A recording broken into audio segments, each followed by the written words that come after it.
Et bonsoir tout le monde. Non, vous n'avez pas de problème de son. Vous n'avez pas de problème de son, ça marche pour vrai. Euh, pour ceux qui n'ont pas vu ma petite vidéo de lancement, ceux qui viennent de me découvrir là, j'étais en train de travailler en langage des signes. J'étais en train de vous envoyer un message en langage des signes. En langage des signes français, je suis en train d'apprendre vraiment fort le langage des signes québécois. Mais mon objectif, c'était vraiment de vous faire prendre conscience dans cette petite démarche, dans cette petite démonstration que, ben regardez, je suis capable maintenant de parler, en tout cas, je suis capable de parler le langage des signes pour le mot que j'ai appris ou pour la phrase que j'ai appris parce que je l'ai appris. Alors, si maintenant je vous fais la traduction, vous allez voir, ça va être plus simple pour vous de comprendre ce que j'étais en train de dire. Donc, je vous attends nombreux à ma conférence nommée Ton chien te parle, écoute-le. On se voit vendredi le 5 avril à 18h30. C'est sûr que là, une fois que mes gestes sont sous-titrés ou en tout cas sont expliqués, tout le monde comprend ce que je suis en train de dire. C'est vraiment chouette ça. Le problème, c'est que le chien, non seulement, lui, quand je lui fais tous mes signes, il comprend rien, mais pire encore, mon chien, quand je vais après lui faire mon sous-titrage ou ma traduction, il comprendra rien de plus non plus. Fait que c'est sûr que moi, aujourd'hui, l'enjeu, pour moi, pour pouvoir vous faire ce petit exercice-là, ça a été d'apprendre le langage des signes. Alors, c'est sûr que quand je vais croiser maintenant quelqu'un qui me parle en langage des signes, je vais probablement comprendre 2-3 mots, 2-3 choses. Pas toutes. Mais en tout cas, si je le vois faire ça, je sais qu'il est en train de me dire le, par exemple. Mais tout ça, ça a été un travail pour m'assurer que l'on puisse se comprendre. Bah, ça, c'est la grosse job qu'on a à faire entre les chiens et nous. Bonjour, je vous souhaite la bienvenue dans cette conférence. Je me présente, je suis Christophe Corré, je suis coach pour humains en comportement canin et j'ai fondé la compagnie Horus, spécialisée dans l'accompagnement des humains à mieux comprendre comment vivre avec son chien de manière encore plus harmonieuse, comment enrichir des relations. Fait que je vous souhaite la bienvenue dans cette conférence appelée Ton chien te parle, écoute-le. Alors, ce que je vais vous proposer de vivre pendant cette petite heure ou peut-être un peu plus, tout va dépendre de vos questions. Je vous invite d'ailleurs à commenter sans aucun problème. Tiens, ça va être l'occasion de saluer un peu tout le monde. Je vois Josie qui me dit bonjour. Salut Josie, comment ça va? Donc, je vous souhaite à tous et à toutes la bienvenue. N'hésitez pas à me poser toutes vos questions au fur et à mesure de la rencontre.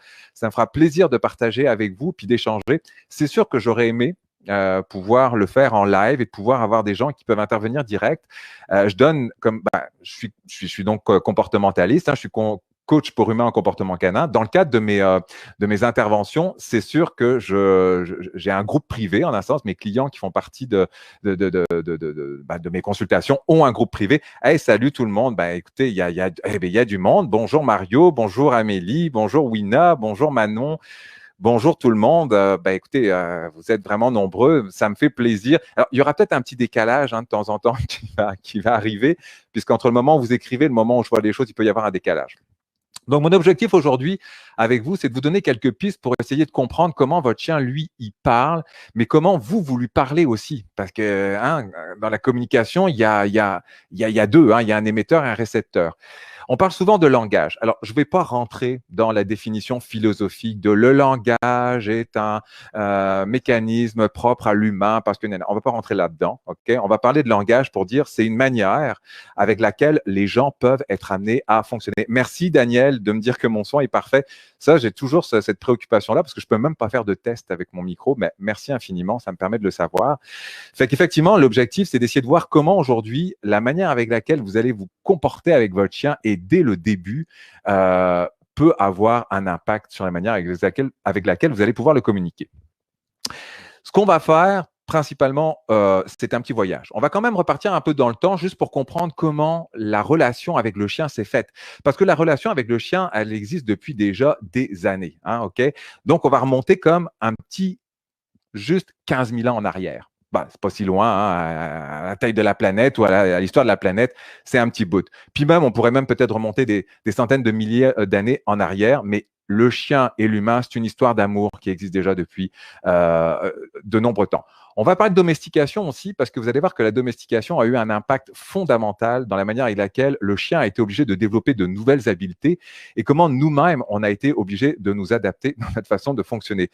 Bonsoir de Québec, bonsoir à tout le monde. Vraiment, je vois tout le monde qui me dit bonjour. J'aimerais dire bonjour à tout le monde. Content d'être là et très curieuse, Nadia. Ben, moi aussi, j'espère que je vais pouvoir répondre à ta curiosité. On va également faire un saut dans la faculté initiale du chien. Et vous allez voir qu'elle est proche de la nôtre. Puis cette faculté qu'il a là, qui est comme la nôtre au départ, c'est celle qui va fonder pas mal votre relation. Puis c'est la relation qui va se fonder après tout au long de votre longue vie avec votre compagnon. On va également parler d'apprentissage associatif. Pourquoi? Parce que c'est important de savoir comment le chien apprend, pour que vous puissiez comprendre comment vous allez pouvoir lui parler. Parce que vous ne pouvez pas lui parler avec notre voix, là, il n'a pas le même organe de phonation, comme on dit, là, qui permet de pouvoir parler avec un larynx, avec des cordes vocales qui lui permettent d'avoir une tessiture de. Non, il n'a pas ça, lui. Il fait des sons, il vocalise, comme on dit, mais il ne parle pas. Et vous verrez dans quelques instants, il y en a pourtant qui pensent qu'un chien, ça peut parler. Et on parlera spécifiquement du langage canin et vous verrez dans quelles conditions on va le faire. Comme je vous disais, on va revenir en arrière, mais avant ça, ce que je vais vous proposer, c'est de regarder une petite vidéo. On va la regarder 2 fois. Oui, 2 fois. Une première fois, vous allez voir, je l'ai un peu traficoté. Ouais, je l'ai traficoté. On va dire que j'ai enlevé une partie de la bande son, tout simplement pour que vous puissiez juste vous focaliser sur le son du chien. Et par la suite, je vous repasserai la même vidéo, mais avec la bande son intégrale. Peut-être l'avez-vous déjà vu sur YouTube. Il est sur donc le domaine public. Vous pourrez aller la revoir si vous le souhaitez. Ce que je vais vous demander, pendant que vous allez l'entendre, j'aimerais que vous me disiez si vous êtes capable de comprendre ce que le chien est en train de dire. Parce que pour ces humains, il parle. Okay? Et puis il dit quelque chose. Donc, ce que je vous propose, c'est d'écouter, de regarder, puis de me dire si éventuellement vous avez compris ce que le chien est en train de vous dire. Je vous laisse avec, je vais lui donner un nom, hein. On va l'appeler Loulou le Husky.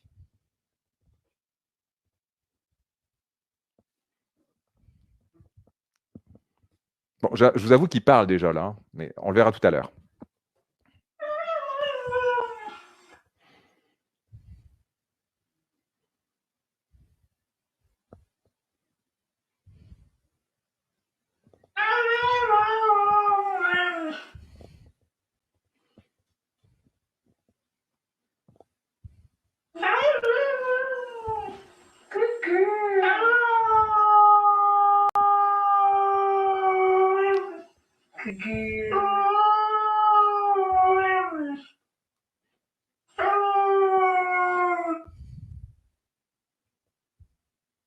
Bon.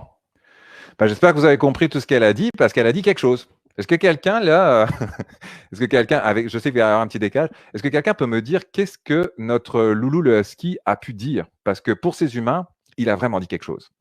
Et vous allez voir, je vais vous faire comprendre après ce qu'il a dit, supposément. Est-ce que vous avez compris ce qu'il a dit? Puis c'est pas évident, hein, il faut vraiment parler le husky ou parler le chien, je ne le sais pas. Il veut de l'attention, il s'ennuie, que me dit Jo. Effectivement, je pense que c'est peut-être ce qu'il veut. Il est peut-être en train de dire ça. Mais vous allez voir, Jo, il dit vraiment quelque chose. Qu'est-ce que j'ai autrement? J'ai mon chien boxeur est jaloux. Ah, ok, ben oui. Il ne parle pas de la même manière, hein, c'est sûr. Les chiens brachycéphales ne parlent pas, ne hurlent pas de la même manière, j'avoue. J'ai Jacinthe qui me dit c'est de la pure manipulation. Effectivement, effectivement. Carole qui me dit elle est en train de dire salut maman. Manon qui me dit je m'ennuie. Effectivement, il est en train de dire ça, il dit tout et il dit plein d'affaires. Mais pour ces humains, il dit pas ça. Pour ces humains, et je vais vous les faire écouter, ils sont persuadés. Puis d'ailleurs, c'est le nom qu'ils ont donné à leur vidéo. Ils sont persuadés qu'il dit autre chose. Et vous allez voir qu'est-ce qu'il est supposé dire. Je vous laisse l'écouter. I love you. Mishka, I love you. I love you. Mishka, I love you. I love you. Mishka, I love you. I love you. I love you. Good girl. I love you.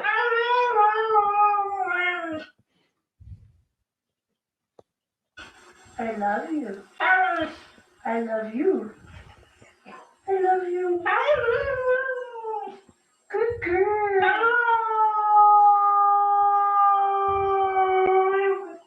Good girl. I love you. Say I love you. Mais comment ça se fait que vous soyez passé à côté de ça? C'était pourtant très clair. Loulou le husky disait I love you. Voyons, c'était évident. En tout cas, c'est comme ça qu'ils ont appelé la vidéo. Ils l'ont dit, mon chien a la faculté de dire I love you. C'est évident, c'est clair. Il a dit I love you. I love you. Alors effectivement, quand on regarde ça de cette manière-là, on aurait le goût, hein, on aurait envie que notre chien il soit capable de pouvoir parler comme ça et de pouvoir échanger. Mais vous savez, même s'il était capable de parler, ça n'empêcherait pas qu'on pourrait avoir des gros problèmes de compréhension. Et regardez, même entre nous, ouais, exactement, signaux d'apaisement évidents dans un premier temps. Effectivement, Karine, on va revenir sur ce point-là, effectivement, sur la notion de signaux d'apaisement. Exactement. On a eu effectivement des lichages, on a eu des bâillements et on va revenir sur ce point-là. Donc, c'est un excellent point que tu amènes là, Karine, parce qu'effectivement, il nous a parlé bien avant qu'il commence à vocaliser et on va regarder effectivement que le chien, en grande majorité, parle de manière non verbale avec ses congénères, mais avec nous aussi. Et effectivement, c'est important de voir ce point-là. Mais effectivement, on aurait le goût qu'ils puissent parler. Mais même si on parlait ensemble, regardez même nous, là, entre nous, entre humains, là, ça vous est jamais arrivé de parler de « Oh, ben là, on s'est mal entendu. Oh, on a eu un quiproquo. Ben, on s'est mal compris. Ben, c'était ambigu ton affaire. Ben, j'ai pas bien compris ce que tu voulais. Ben, je pensais pas que tu m'avais dit ça. Oh, ben, j'avais pas compris que tu attendais ça de ma part. » Bon, ben, c'est sûr qu'à un moment donné, même nous qui parlons le même langage, on peut avoir des problèmes de compréhension. Mais on veut que notre chien, quand on lui dit quelque chose, il comprend. Comme ça, de même, sans, tu comprends. C'est sûr que ça ne se passe pas de même. Et ça fait travailler beaucoup notre patience. Puis c'est là où on est amené de temps en temps à dire oh, non, mais quand même. On va revenir un petit peu en arrière parce que le chien, comme je vous disais, son histoire d'amour, avec lui, ça date d'il y a bien des années en arrière. On parle de 15 000 ans, c'est peut-être même bien avant. Et le chien a eu un impact considérable dans la manière avec laquelle on a commencé à collaborer ensemble, ok? Et dans la manière avec laquelle nous-mêmes on a évolué dans la société. Là, d'ailleurs, pour info, là, c'est des peintures qui datent de 4 à 5 000 ans avant Jésus-Christ, là, 4e, 5e siècle avant Jésus-Christ. Donc, par rapport à notre ère, ça fait plus de 6 000 ans maintenant qu'elles existent, ces peintures. C'est des peintures rupestres qui se trouvent d'ailleurs dans le Sahara algérien. Donc, Afrique, berceau de l'humanité, hein, dont on dit très souvent de ça. Donc, on voit que déjà à cette époque-là, les chiens étaient déjà présents dans la culture, puis proche de nous. Puis, vous voyez, si on regarde la photo même, on voit que l'humain qui est avec lui est avec un arc, en tout cas avec une arme qui lui permet de partir à la chasse. Et c'est quelque chose qui existe encore à notre époque. Hein. Donc, vous voyez, il y a même 7000 ans en arrière, ils étaient vraiment précurseurs, parce que même maintenant, on continue à faire la même affaire. Donc, qu'est-ce qui s'est passé là-dedans? Probablement que le chien a eu un gros impact sur notre sédentarisation. Ben oui, parce qu'avant, on était comme beaucoup de peuples nomades. Hein, on allait d'endroit en endroit. Un, parce que peut-être que l'endroit était plus sécuritaire. Deux, parce que on était amené à avoir des flux migratoires, là où se trouvait en règle générale peut-être plus la nourriture facilement attrapable. Mais dès que vous êtes avec un chien, là, un chien qui est capable d'avoir avec ses 4 pattes, avec son flair, avec des dents, capable de vous aider, capable de vous accompagner dans de la chasse, capable de défendre votre territoire, puis même mieux, capable de gérer vos ordures. Enfin, vos ordures. Non, on ne va pas parler d'ordures. On va parler plus de rejet de ce qu'on ne mange pas. Parce que souvent, ce qui faisait que les gens passaient d'un endroit à un autre, une fois qu'on a accumulé notre décharge autour de nous, on passe à une autre place propre et puis on retourne à souiller. Sauf que quand vous avez des chiens qui sont là, puis qui se finissent les os, qui finissent tous les restes qu'on leur laisse après cette activité chasse qui est faite, on en a nettement moins des affaires. Donc, on peut se sédentariser. On peut rester plus en mode on se pose. Fait que le chien a probablement aidé à la sédentarisation, puis ça a été nos premiers contacts qu'on a pu avoir avec lui. Fait que ça date d'une belle histoire d'amour, tout ça. Puis au fur et à mesure, il a pris plusieurs fonctions, le chien. Puis il y en a certains qui continuent encore à garder parce que les fonctions, on parle beaucoup de travail. Chien de garde, on défend son territoire. Chien de chasse, on nous accompagne dans la chasse. Chien de traîneau, on tire le traîneau. Chien renifleur, là maintenant même, on les travaille. Le chien nous accompagne dans différentes… Mais comment on fait pour parler à des chiens comme ça et puis être capable de collaborer avec eux? C'est quand même assez hallucinant. C'est là où effectivement on va voir que plusieurs processus se sont mis en place, dont l'un des premiers processus qui s'est mis en place pour l'aider à mieux parler, c'est la domestication. Alors, domestication, si on reprend, alors là, je vais vous faire mon intelligent, mais je ne vous fais pas mon intelligent, je lis juste mes notes. Domestication, ça vient du latin domesticus. Ça veut dire qu'il est lié au foyer. Ça veut dire que notre chien, en fait, c'est le moment où on l'a apprivoisé, puis on l'a fait rentrer dans notre maison. Okay? Il est venu vraiment chez nous. Mais vous voyez, contrairement à ce qu'on peut penser, la majorité des chiens ne sont pas domestiqués. Plus de 75% des chiens sur la planète sont encore en état sauvage. Okay? On en a dans le nord ici, on en a en Amérique latine, on en a dans différents continents. La majorité des chiens sont encore sauvages. Donc, le delta, les 25% restants, sont des chiens domestiqués. Et ces chiens, en un sens, quand ils sont rentrés à la maison, ben, ça n'a pas été le même deal que quand ils restaient dehors ou quand ils faisaient d'autres fonctions et qu'ils restaient loin du foyer. Quand ils ont commencé à rentrer dans votre cuisine, là, puis qu'il a fallu commencer à leur faire comprendre, hey, on ne monte pas là, on ne monte pas là-dessus, on monte pas. Qu'on a laissé un beau morceau de viande là, qui allait partir au barbecue, puis qu'une fois qu'on a eu le dos tourné, on est remonté qu'il n'y avait plus de morceau de viande, ben là, il a fallu qu'on commence un peu à dealer avec ça. Là, on fait rentrer le chien dans la maison, ouais, mais à un moment donné, en rentrant à la maison, il va falloir qu'on gère un peu différemment avec lui, là.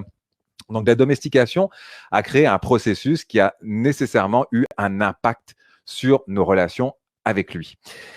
D'ailleurs, si on écoute plusieurs vétérinaires, des éthologues, hein, des personnes qui sont spécialisées dans l'environnement naturel, j'en pense à un notamment qui est vétérinaire comportementaliste, qui s'appelle Franklin Macmillan, qui lui se bat pour la protection également des animaux et pour la défense du chien dans la souffrance, c'est-à-dire qu'il est vraiment là pour s'assurer que les gens comprennent comment un chien peut être amené à souffrir et comment on peut nous aider et l'aider lui à être moins souffrant dans cet environnement domestiqué à certains moments.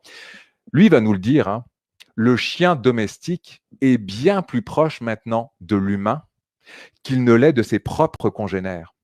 Et ouais, imaginez comment ça se passe au niveau de la prégnation.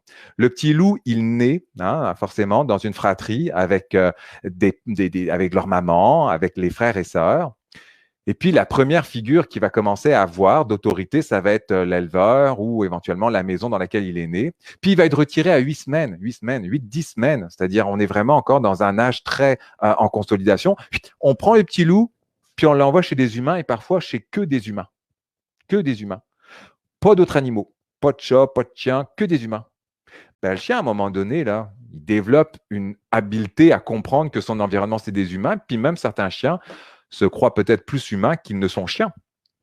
D'ailleurs, on le voit avec la période de pandémie présentement, que les chiens qui ont juste un contact avec des humains, qui ne connaissent pas nécessairement leur espèce, qui n'ont pas développé des liens, des attachements à leur espèce, peuvent avoir des problèmes d'hyperactivité avec leurs chiens. Puis en plus, on s'entend, hein, les chiens, ils ont diverses formes et diverses. On s'entend qu'un carlin et puis un grand danois, ça ne ressemble pas bamba. Là. Donc pour un chien là qui, il voit un petit carlin et il dit voyons donc, c'est quoi cette espèce de petite crotte qui est adorable tout plein, mais vraiment il ne sait pas. Il voit un grand danois, c'est pas la même affaire. Donc pour lui, même dans les chiens, il peut être amené à se dire mais c'est pas les mêmes choses, pas en toutes. Donc c'est sûr que pour lui, le développement du langage canin, s'il n'est pas entouré de chiens, peut avoir également des problématiques à se développer. Mais il va développer un langage quand même. Il va développer un langage avec nous. Avec nous. Et ça, il va le faire dès le départ. Et c'est là où on va commencer à rentrer dans le vif du sujet de notre conférence. Ton chien te parle, écoute-le, parce qu'il va commencer tout petit, dès bébé, dès tout de suite, dès qu'il rentre dans votre maison. Mais il va le faire comme un enfant. Parce que là, si on se souvient un petit peu des enfants au début, puis on se souvient même du chien au départ, qu'est-ce qu'il recherche? Puis ça, il a une faculté première qu'il va mettre en place. Le chien, il veut avoir notre attention. Ça va être sa première recherche numéro 1. Ma figure d'attachement, mon humain qui me donne à manger tout, je veux qu'il sache que j'existe. Je suis là. Ça se fait chez l'enfant Ça se fait chez le chien.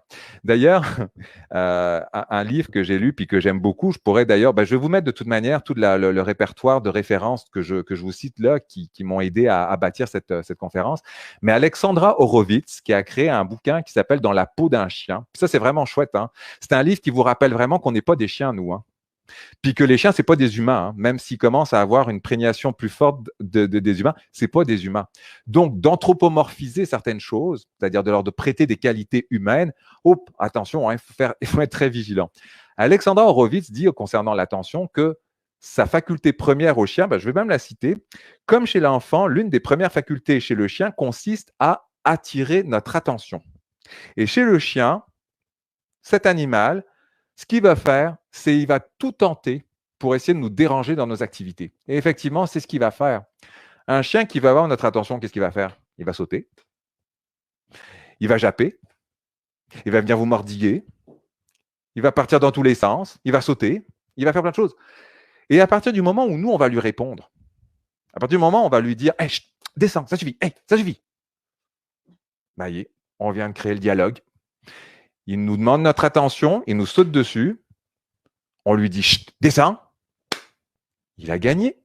Il a gagné notre attention. Donc, il a compris que ce mode de fonctionnement-là, c'est comme ça qu'il va pouvoir interagir avec nous. Un chien qui va japper à la fenêtre. On va lui dire quoi? On va dire hey, ça suffit, arrête, ça suffit. Il a gagné notre attention. Donc, il a compris qu'en jappant, il va obtenir l'attention de son humain. Voilà. Il a trouvé toutes les recettes.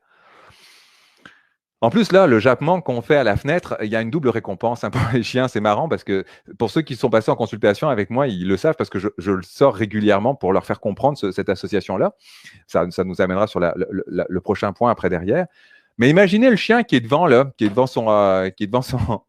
Donc, récompenser les bons comportements et nurturer de ce qu'on ne désire pas. Effectivement, Karine, c'est une première piste de communication. D'ailleurs, là, pour la petite anecdote, j'ai actuellement la chance d'accueillir, je ne vais pas dire en pension parce que je n'ai pas réouvert ma pension. Mon rêve, c'est de réouvrir ma pension, mais je n'ai pas encore réouvert ma pension, mais j'ai accueilli exceptionnellement, pour aider quelqu'un, d'accueillir son chien à la maison. C'est un berger australien, 5 mois. Ouais, 5 mois. Berger australien de 5 mois qui pète le feu. Je peux vous dire que moi, j'ai 2 chiens à la maison, puis là, en ce moment, il faut qu'ils se la tapent sur le dos.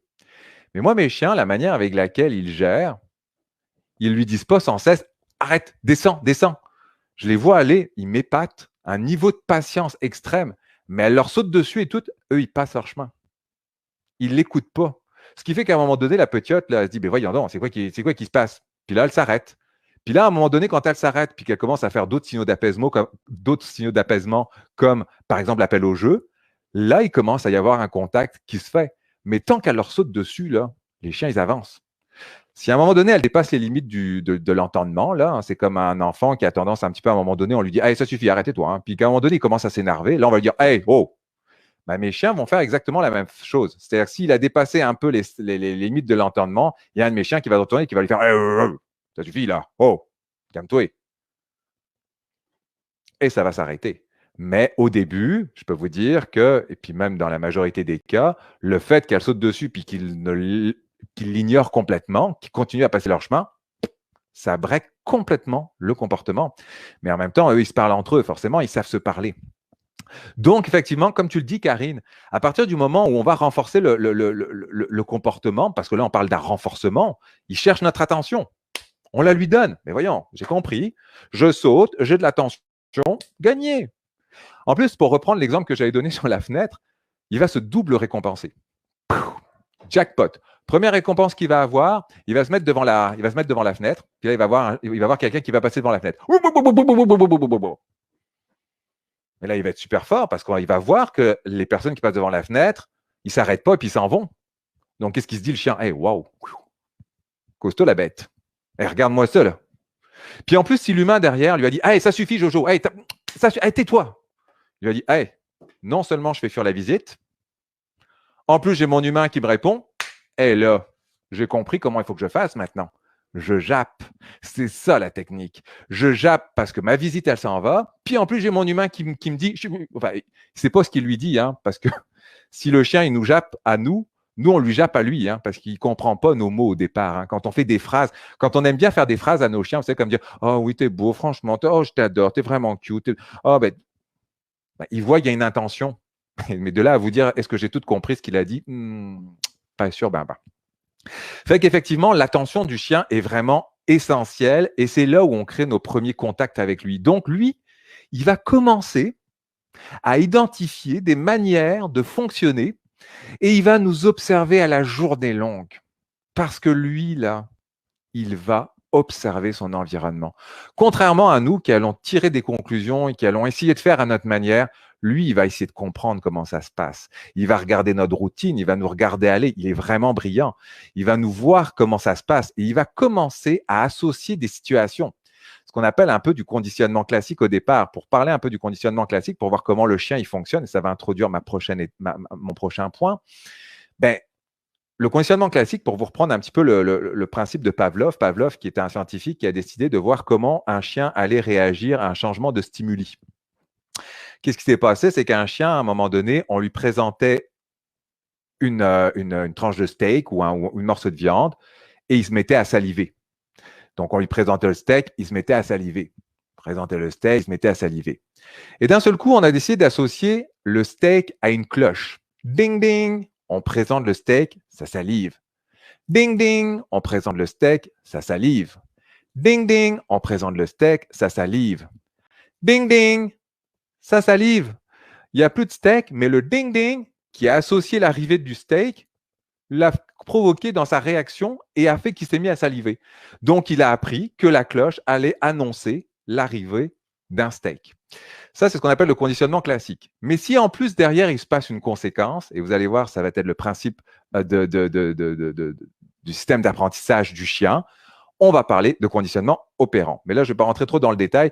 Je ne veux pas faire de vous des experts en comportement canin, mais je veux que vous compreniez quand même comment tout ça fonctionne pour que vous soyez plus outillés pour savoir comment parler à votre chien. Donc, on a bien compris. Hein?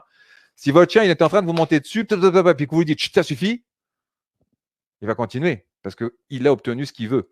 Par contre, ce que font souvent mes chiens, et ça, on pourra le voir également dans les signaux d'apaisement, c'est qu'à un moment donné, moi, quand mes chiens ils me montent dessus, je me retourne.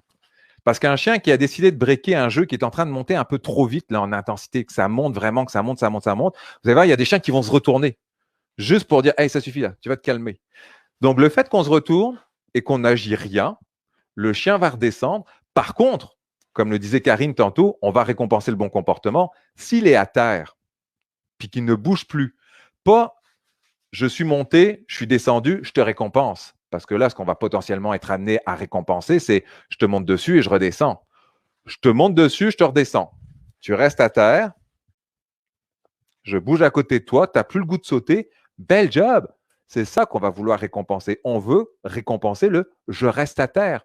On veut associer la possibilité à notre chien de rester à terre. On ne veut pas que tu nous sautes dessus. Tu me ressautes dessus, j'existe plus. Tu n'existes plus pour moi. Donc, à partir de là, il va être capable d'associer. Alors, comment ça marche vraiment pour la vraie vie? Enfin, dans la vraie vie. Si on était amené à faire un petit schéma, je vais vous remonter ça sur l'apprentissage associatif. Première chose qui va se passer, quand on apprend, on va être amené à introduire ce qu'on appelle un déclencheur. Okay? Là, notre déclencheur, par exemple, si on parle de l'éducation, on voit une madame qui est en train de dire au chien, probablement, assis en mettant un geste. Puis si on regarde très attentivement, pour ceux qui sont un peu expérimentés ou qui ont un peu qui ont l'œil fin, on voit que dans ses doigts, elle doit probablement tenir une petite gâterie. Donc, il doit leurrer le chien. Il doit lui faire comprendre, fais de quoi, puis tu auras peut-être quelque chose après.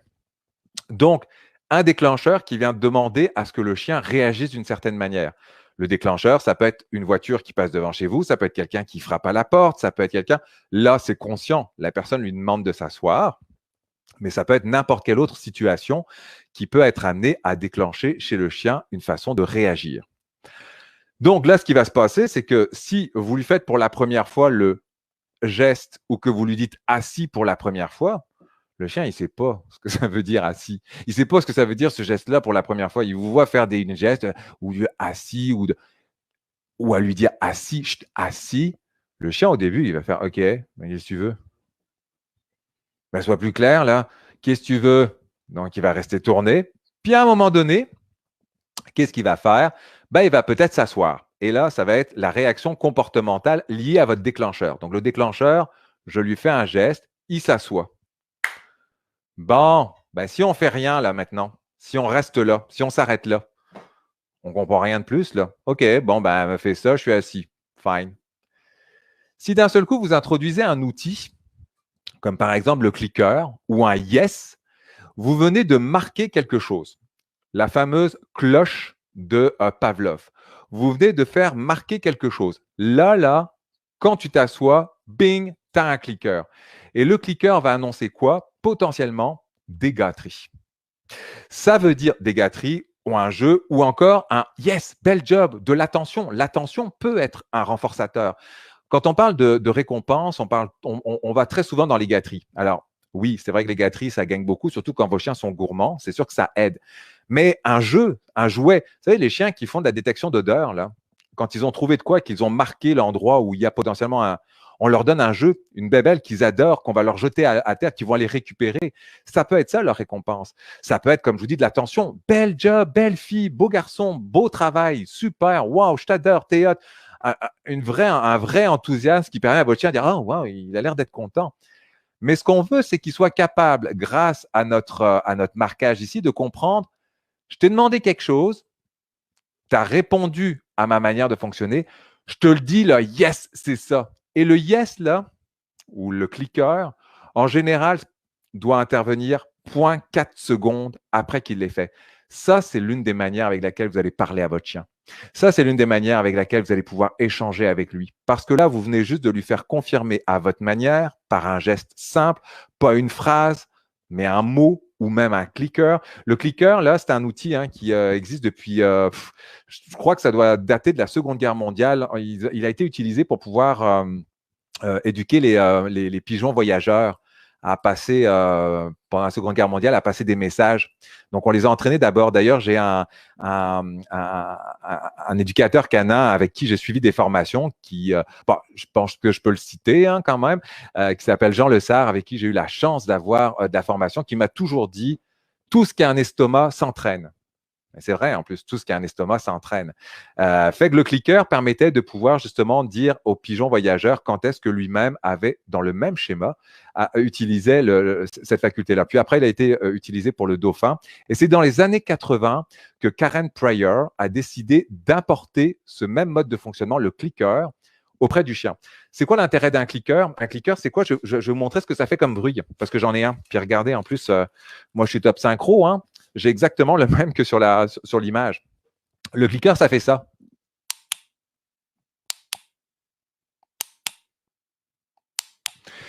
Ça veut dire qu'il a toujours le même son.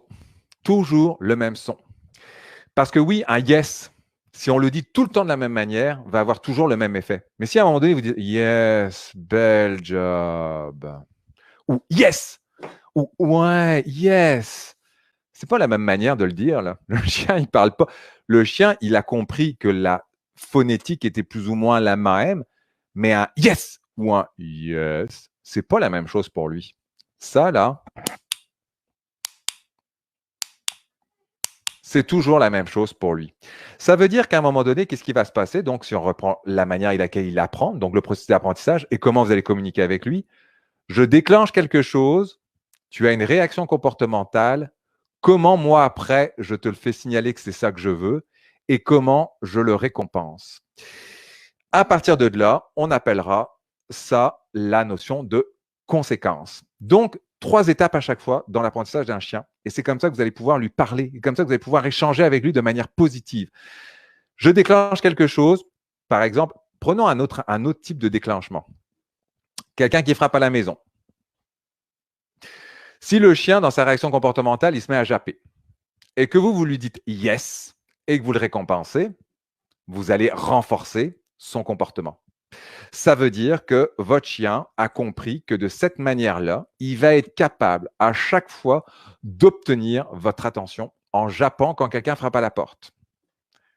Or, si quelqu'un frappe à la porte, qui jappe, et que vous ne faites rien, et qu'on attend, qu'à un moment donné, il arrête de japper. Donc, que le déclencheur a été la porte, que sa réaction comportementale est « j'arrête de japper ». Et qu'à ce moment-là, j'ai Karine qui me met un petit message, tiens, je vais le partager là. Karine qui me dit arrête de cliquer, ma chienne attend ses biscuits, effectivement. Si vous avez mis le son à très haut, puis ceux qui ont l'habitude de travailler au clicker, j'imagine qu'il y a certains chiens qui ont peut-être réagi. Je suis vraiment désolé, je n'avais pas pensé à cette conséquence collatérale, mais effectivement, si je clique et puis que vous avez mis du son fort, potentiellement les gens il y a certains chiens qui vont peut-être attendre de quoi. Bref, en tout cas, déclencheur, ça frappe à la porte. La réaction comportementale, c'est le chien ne jappe plus. Il s'est arrêté. Là, on fait un yes ou un clic et on le récompense. Il va vite comprendre que ce qui va le renforcer, c'est je ne jappe plus. Mais il faut qu'on joue sur la notion de temps aussi. C'est très important, ce qu'on appelle le timing. Si exactement au moment où il arrête de japper, vous le récompensez à ce moment-là, très exactement au moment où il arrête de japper, ça va faire yes, bel job. Ben lui, il va penser que c'est l'arrêt du jappement qu'on est en train de faire. Il faut qu'on ait un timing qui lui permet de comprendre que c'est pas wow, wow, wow, wow, yes qu'il fait, c'est wow, wow, wow, wow. Yes, bel job, c'est ça que je veux. C'est effectivement le silence, pas l'arrêt du jappement, parce que sinon, il peut considérer que ça lui prend de japper et d'arrêter de japper. Donc, tout ça est vraiment une façon de parler. Il y a des questions de timing. C'est très sensible pour le chien. C'est pour ça qu'il apprend par association. C'est pour ça qu'il peut être capable, de manière indéfinie, de monter sur vous. Si vous continuez en permanence, ça veut dire descend, descend, descend. C'est sûr qu'il va continuer à monter sur vous. C'est payant pour lui. À partir du moment où ça le renforce, il va continuer à le faire. Fait que ça, c'est vraiment essentiel. Puis dans cette partie-là, je vous invite effectivement à avoir cette attention-là sur le processus de l'apprentissage.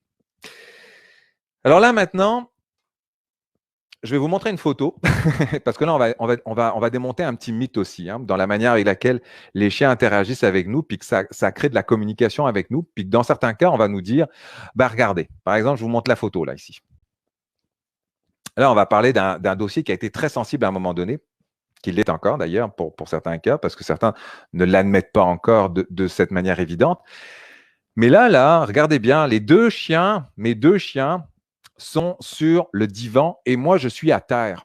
Ben, voyons donc. Ça veut-tu dire que c'est tes chiens qui dominent à la maison? Ils t'ont dominé?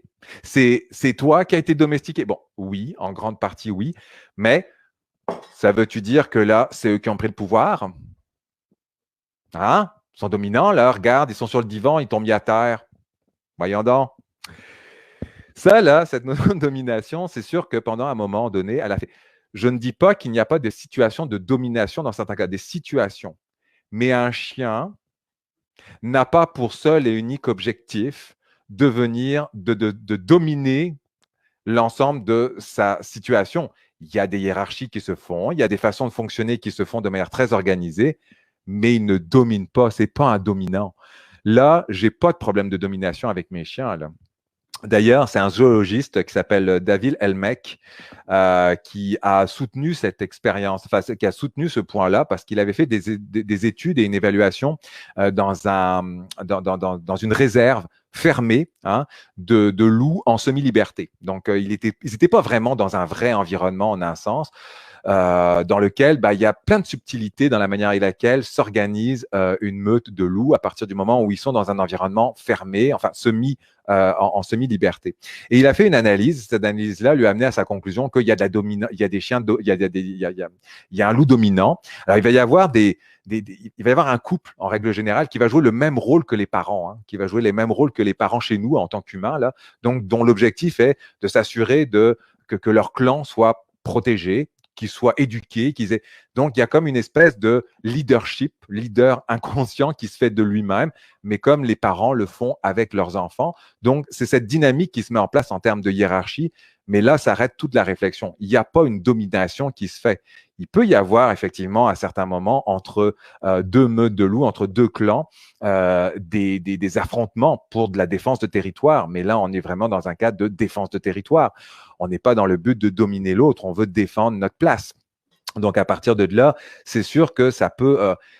Et en fait, David Elmec, en 1999, a décidé de faire un espèce de… Comment ça s'appelle? On pourrait dire une amende honorable. Là, il s'est dit, bon, ok, j'avais dit de quoi là. Puis en fait, c'est pas vrai. Hein. Ils sont pas dominants. Enfin, la domination n'est pas aussi évidente que ça. Ça se traduit pas comme je l'ai dit. Et il avait d'ailleurs fait dans une revue. Je pourrais vous mettre le lien également. C'est sur. Je me souviens plus. Alors attendez. Sur l'Alpha Status Dominance and Division of Labor in Wolf Packs. Fait que je vous enverrai les liens de toute manière. Je vais vous envoyer tout ça là pour que vous puissiez aller dessus. Et effectivement, il avait été expliqué que non, la domination n'est pas. Donc, les chiens, là, ils ne sont pas dans cet objectif-là en termes de relation. Donc, quand vous parlez avec lui, pensez pas que par en arrière, il a toujours le goût d'essayer de prendre l'ascendant sur vous et de devenir le boss de la maison. Là, c'est pas vrai. Moi, j'ai aucun problème avec mes chiens qui sont mis derrière moi, là, puis qui sont tous les deux sur le divan et moi à terre. Je viens pas de leur laisser un signal en leur disant, hey, je viens de vous laisser le pouvoir, la gang. Hein? Je vais vous laisser les clés du char, je vais vous laisser ma carte de crédit. Allez-y, faites-vous plaisir maintenant. La maison est à vous. Non, non, définitivement, il y a des relations qui se créent et je n'ai pas de problème de domination avec mes chiens. Mais ça, dans le langage, ça peut le perturber à certains moments parce qu'on pense à certains moments que les chiens veulent justement avoir cet ascendant-là sur leur environnement. C'est pas vrai. Tout va être une question d'équilibre et tout va être une question de la manière avec laquelle vous allez parler avec eux.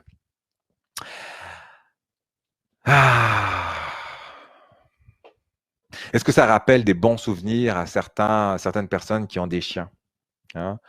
Mon Dieu, rentrer à la maison puis se retrouver. Ça, c'est une manière de vous parler. Hein? C'est pas pour rien que je l'ai mis là. C'est une manière de communiquer avec vous, ça. Hein? C'est une manière de vous donner de l'information. Ben oui, ça vous est arrivé, j'imagine, à certains moments de rentrer chez vous puis d'avoir peut-être pas le divan dans cet état-là, mais peut-être d'avoir quand même des meubles brisés ou peut-être, oui, dans le divan dans cet état. Puis peut-être le loulou qui a fait un pipi également hein, à sa place. Puis là, souvent, on va dire, oh, ben là, voilà, c'est parce que j'ai. Ah, ben voilà, il s'est vengé. Il s'est vengé parce que je suis parti, j'ai écouté, il s'est vengé. Ah, c'est sûr qu'un chien, c'est vengeur. Le chien, s'il fait ça, c'est probablement parce qu'il veut vous dire quelque chose, ou probablement parce qu'on a fait quelque chose. Et ce n'est pas pour se venger, comme dit Karine, en effet. Là, il est en train de vous lancer une information. Il est en train de vous parler. OK? Il est en train de vous dire quelque chose. Bon, pour le petit loup, par exemple, qui a fait son pipi à côté alors qu'on avait un pipi pad, si on ne l'a pas éduqué ou si on n'a pas fait d'apprentissage associatif avec le pipi pad, c'est possible encore qu'il s'échappe ou qu'il n'ait pas compris que c'est là qu'il faut le faire. Donc, ça, c'est du travail à mettre en place. Il ne l'a pas fait exprès pour faire tu m'as mis un pipi pad, hein? Ouais. Ben, je vais le faire à côté. Voilà. Genre, non, il va être capable à un moment donné de comprendre que le pipi pad est l'endroit. Puis c'est un bébé. Hein? On s'entend que les bébés, au début, là, au niveau des sphincters, ils ne sont pas musclés au top. Hein? C'est pour ça que les 2h, 3h du matin, au début, il faut le faire. Tiens, d'ailleurs, comme je vous disais, je vous parlais de ma petite louloute que j'ai en pension, 5 mois. 4 heures du matin, ding, ding, bon, ben là, on sort, il fait froid, elle va faire son pipi. Mais au moins, elle ne le fait pas à l'intérieur. Le pipi, c'est peut-être aussi, là, on a un bébé, donc c'est peut-être parce que. Mais un chien qui est adulte et qui fait un pipi, c'est pas non plus nécessairement pour se venger. Peut-être qu'il a vécu un épisode d'anxiété. Okay? Peut-être qu'il s'est passé quelque chose dans la maison qui a fait qu'il en a eu tellement peur, un gros éclair ou quelque chose qui s'est oublié à ce moment-là, même s'il est capable de se retenir. La peur a été telle que ses sphincters n'ont pas été capables de retenir son système émotionnel. Puis, pouf, il a fait pipi. Et ça arrive. Et c'est pas pour ça qu'il a décidé de vous lancer un signal de. Il ne l'a pas fait pour vous dire, ben là, tu vas comprendre que là, je vais te faire comprendre que c'est ça. Au même titre que c'est important aussi, d'ailleurs, quand vous allez lui communiquer s'il vous a fait un pipi là, ne lui communiquez pas en lui disant hey, là, tu as fait pipi là, c'est quoi cette affaire-là? Non seulement si vous le faites après coup, l'association ne va pas se faire. Et puis si vous le lui faites en lui mettant la face dedans, comme on peut le faire de temps en temps, là, hein, lui, ce qu'il va faire, c'est qu'il va continuer probablement à faire des pipis, surtout s'il n'a pas fini son éducation et sa propreté. La seule différence, c'est qu'il va le faire dans des endroits cachés. Pourquoi? Parce que si à un moment donné, vous l'avez vu dans un endroit visible et puis que pour lui, c'est source de ce type de réaction, de comportement, il ne va pas s'empêcher de faire pipi. La seule chose, c'est qu'il va dire, bon, là, je ne peux pas faire autrement, j'ai plus personne à la maison, mais là, la dernière fois, je vais le faire cacher. Bon, ça ne réfléchit pas tout à fait de cette manière-là, mais presque. Ça veut dire que vous risquez probablement d'avoir des pipis à des places que peut-être 3 semaines, 1 mois, 6 mois, 10 ans après, vous les retrouvez quand vous bougez vos meubles parce qu'en final, il l'aura fait à cette place-là. Donc, pareil, comment ça se passe quand il fait un pipi? Comment vous allez communiquer avec lui quand il a fait un pipi? Ben, ce n'est pas compliqué. Mettez-le dans une pièce ailleurs, ramassez-le sans rien dire et faites en sorte d'enlever les odeurs potentielles. Il y a plein de produits maintenant que vous trouvez qui permettent d'enlever un peu. Oui, c'est la même chose pour le caca, José. Oui, c'est exactement la même affaire. C'est pareil, le caca, c'est une autre élimination. C'est juste pas l'élimination par les mêmes voies, mais le problème peut être le même. Surtout si le chien peut être aussi malade. Un chien qui a une diarrhée, là, puis qu'on a laissé pendant la journée à la maison, puis qui a décidé de faire caca parce qu'il ne pouvait plus se retenir parce que c'était en diarrhée, c'est pas pour vous embêter ni pour se venger non plus qu'il l'a fait. C'est juste qu'il était, voilà, il était malade, il était mal pris, il était obligé de le faire, il l'a fait. Donc, il y a forcément quelque chose derrière qui explique une réaction de votre chien qui a fait qu'il a fait quelque chose dans un objectif d'assouvir quelque chose, mais pas un esprit vengeur. Pensez que le chien, là, qui est très dans l'instant présent, ne va pas imaginer « Oh mon Dieu, il a fait ça il y a 2 jours, ben là, je vais lui rendre l'appareil, et puis pof, pof, je vais lui… » Non, non, il n'a pas cette capacité-là. Un chien a une mémoire de travail qui dure à peu près 2 minutes. Ça veut dire qu'il va être amené à capable de stocker de l'information sur un laps de temps d'à peu près 1 à 2 minutes. Et c'est en répétant ces opérations-là que ça va rentrer dans sa mémoire permanente, puis qu'à un moment donné, ça va rentrer dans ses comportements. Mais un chien que vous avez, qui a fait son pipi au début d'après-midi, puis que vous le retrouvez en fin de journée, il ne va même pas se souvenir que si vous l'engueulez pour ça, il ne va même pas faire le lien avec le pipi qu'il a fait à ce moment-là. En plus, pour lui, il ne l'a pas fait dans un but malfaisant. Pareil, au niveau de notre grand Danois là, qui nous a défoncé son… qu'est-ce qu'il a pu nous dire? Ça reprend un petit peu un point qui a été dit au début avec le husky. Peut-être qu'il s'ennuie. Puis la seule chose qu'on lui a laissé disponible pour pouvoir détruire, c'est pas un kang, c'est pas un os, c'est pas un jeu, c'est pas… On lui a juste laissé les meubles. Bon, ben voilà. Mais il faut bien qu'il s'occupe, le petit loup. Mais c'est ça, comme dit Karine, je m'ennuie. Il faut bien que je m'occupe. Il faut bien que je fasse quelque chose pour m'occuper, là, parce que vous savez, un chien, je ne sais pas si je vous l'avais dit lors de la précédente conférence, mais un chien a besoin de dépenser 4 à 6 heures de dépenses énergétiques par jour. 4 à 6 heures. Alors, si vous allez le promener une demi-heure le matin, une demi-heure le soir, ça fait 1 heure de dépenses énergétiques. Il y en reste 5 à brûler. Si on le laisse et puis qu'on ne lui donne pas de quoi se développer, ou en tout cas de pouvoir libérer son fou, ben, il va le faire de sa manière. Il va japper peut-être, vocaliser, ça dépense de l'énergie, ça fait du bien. Allez-vous parler de la cage? Ah, alors la cage, on pourrait en parler. Alors là, on est vraiment dans… On va pouvoir en parler effectivement de la cage. La cage, je suis de moins en moins favorable nécessairement à la cage, juste la cage, OK?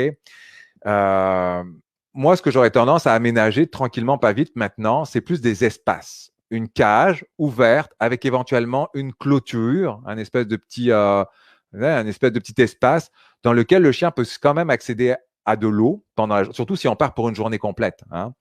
Parce que veut pas, le chien, on veut le mettre dans la cage, on ne lui donne pas d'eau en général parce qu'on lui dit, bah là, si je te donne à boire, tu vas faire pipi dans la cage.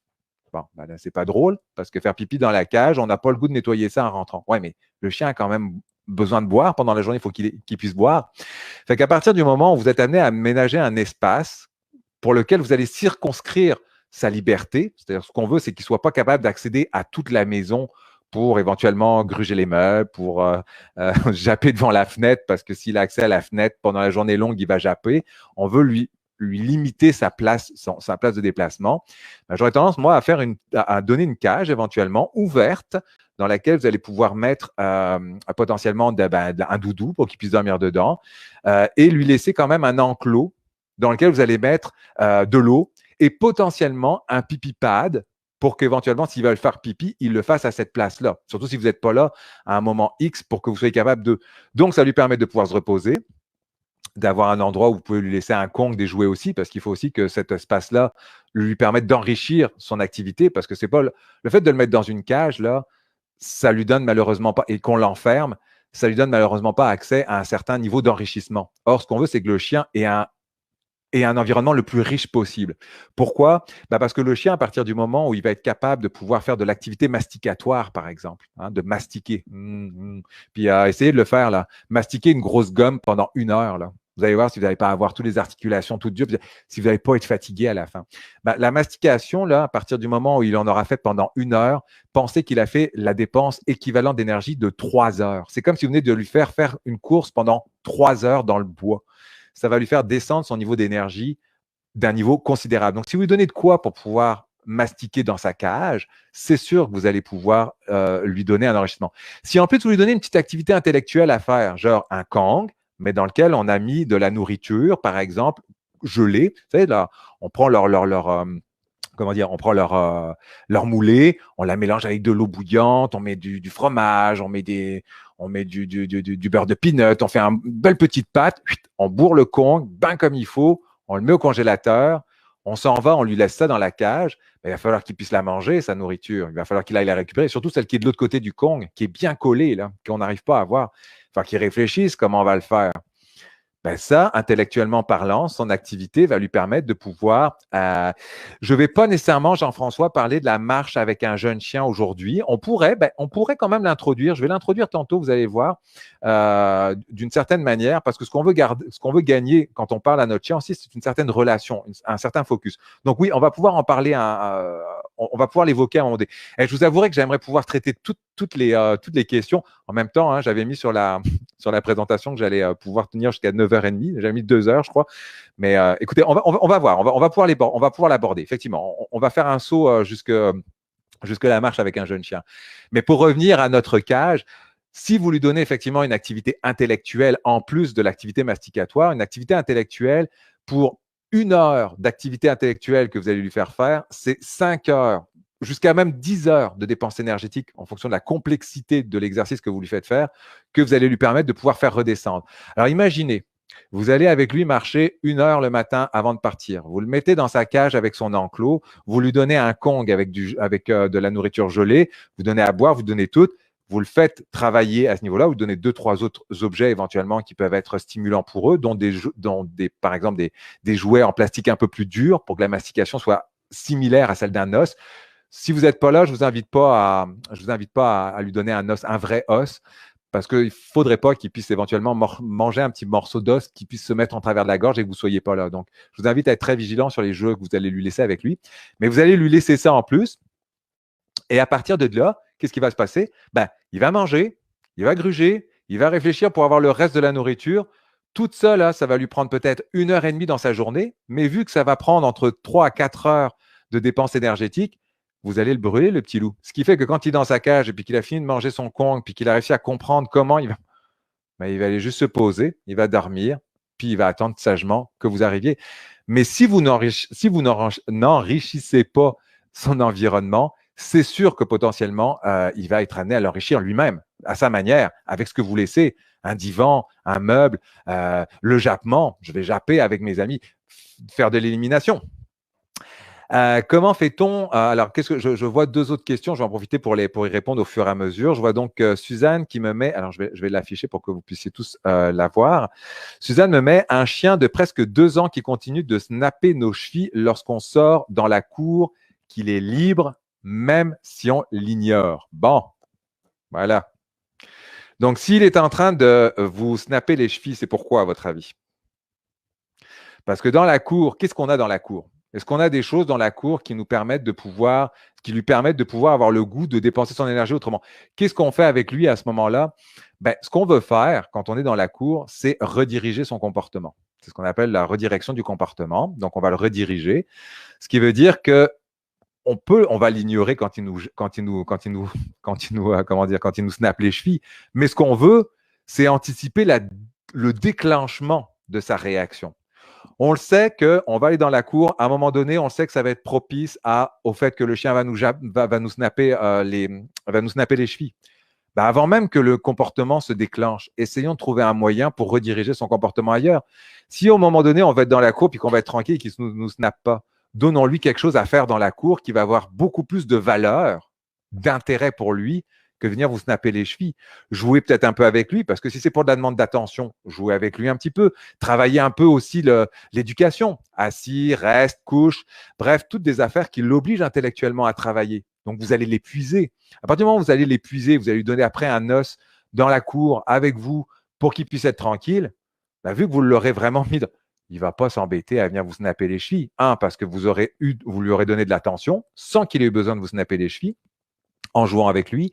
Deux, parce que vous lui aurez donné après quelque chose d'intéressant à faire. Vous allez pouvoir vous poser tranquillement dans le jardin et il ne le fera pas. S'il vous snap, c'est parce qu'il a juste ça à faire. Vous allez peut-être penser, ben non, pourtant il a assis. Non, c'est que ça n'a pas suffisamment de valeur. Et ça, vous verrez que dans la motivation d'un chien, dans la marche en laisse, en l'occurrence, on parlait de marche en laisse avec un jeune chien, il va y avoir toute la motivation qu'il va avoir à mettre en place. Quand on fait de la marche en laisse, ce qu'on veut, c'est que notre chien ne tire pas. Ben regardez, on va reprendre le même principe. Puis vous allez voir que le principe fonctionne toujours de la même manière. Le chien, il tire. OK? Si vous avancez, oh, arrête, bon, OK, c'est bon, allez. Le chien, il tire, il atteint son objectif, il a été obligé de vous traîner, hein, mais il a atteint son objectif. Qu'est-ce qu'on vient de lui lancer comme message? Ben, que tirer lui permet d'atteindre son objectif. Donc, une fois de plus, on vient par le mécanisme de l'apprentissage de dire, tire mon grand, et tu vas voir que tu obtiendras ton truc. Ça va être un peu plus lourd parce qu'il va falloir que je traîne mon humain derrière, mais il ne m'empêchera pas d'y aller. Si le fait qu'il tire l'empêche d'atteindre, et voire même qu'on fasse un demi-tour pour aller à l'opposé de là où il veut aller, et qu'on essaye de se retenter jusqu'à ce qu'il se calme et qu'on le refasse, à un moment donné, il va comprendre, ben là, OK, c'est bon. Okay. C'est à quelle vitesse que tu veux que j'aille d'abord? Fait que là, à partir de ce moment-là, on va pouvoir effectivement être amené à le faire évoluer. Ce que je veux dire, c'est que c'est toujours le même principe, OK? Pensez toujours, qu'est-ce que je suis en train de renforcer quand je fais quelque chose? Est-ce que ce que je suis en train de lui donner comme conséquence à son comportement, donc là, on revient sur la conséquence au comportement, conditionnement opérant, est-ce que ce que je suis en train de lui donner comme conséquence va renforcer son comportement ou est-ce que ça va lui permettre de comprendre que ce n'est pas la meilleure manière d'obtenir ce qu'il veut? Et à partir de là, il va rediriger son comportement vers quelque chose il va essayer autre chose. Il va tenter autre chose. Comment fait-on avec un chien adulte qui a de mauvaises habitudes? Ben, on le donne à quelqu'un d'autre. Non, je plaisante. Non, ça va pas ou quoi? Pas pantoute. Ça dépend des mauvaises habitudes. C'est quoi des mauvaises habitudes? Sachant qu'il faut être très vigilant aussi. Hein. Là, on sort un peu du cadre, mais je vois que vous avez le goût de jaser de ça, donc je vais sur votre terrain. Je finirai après sur l'aspect du langage canin tantôt, vous verrez. Vous savez, un comportement qu'on considère comme étant indésirable ou un comportement qu'on considère comme étant une mauvaise habitude ne l'est qu'à travers notre propre perception des choses. Okay? Un chien qui jappe, c'est naturel. Un chien jappe. Okay? Il jappe. C'est normal. C'est une façon pour lui de communiquer aussi en mode de son, c'est de la phonétique. Il jappe, il geint, il hurle, bref, il fait plein d'activités qui peuvent être amenées à vocaliser. C'est un comportement naturel. Mais pour nous, c'est considéré comme indésirable. Ben oui, ça nous fait chier, un chien qui jappe toute la journée, surtout quand on est en condo. C'est pas intéressant. Un chien qui saute, un comportement naturel. Il va sauter. Regardez-les quand ils sont entre eux autres en train de jouer. Ils sautent les uns sur les autres. C'est un comportement naturel. Mais nous, on va le considérer pour certains indésirable. Mais d'autres ne vont pas avoir de problème. Il y en a même qui vont dire moi, j'adore quand mon chien, je rentre, il me saute dans mes bras. Ouh, je capote. J'adore. Ben, c'est correct. Tout est une question de c'est quoi pour vous une mauvaise habitude.